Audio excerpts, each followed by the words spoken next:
Në njësitë administrative të bashkisë Gjirokastër po vijon pastrimi i kanaleve vaditëse për t'i ardhur në ndihmë fermerëve gjatë sezonit të ujitjes për të garantuar një ecuri të mirë të punëve bujqësore. Deri tani janë pastruar 63.1 kilometër kanale që do të vaditin rreth 560 hektar tokë bujqësore të mbjella kryesisht me jon, shperime, misër e të tjerë.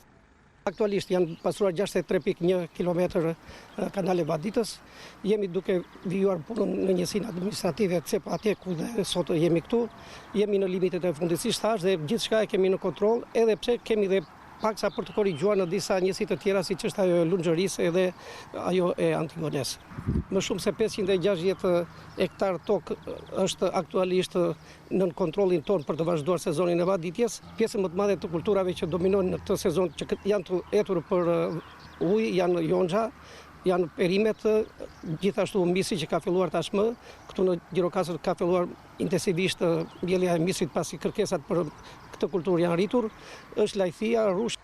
Në bashkinë Gjirokastër janë rreth 700 fermerë që do të përfitojnë nga këto ndërhyrje.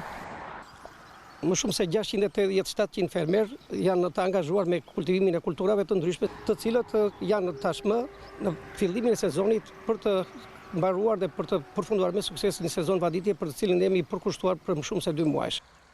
Rehabilitimi i kanaleve synon jo vetëm për mirësimin e cilësisë së ujitjes, por edhe rritjen e rendimentit bujqësor për fermerët e zonës.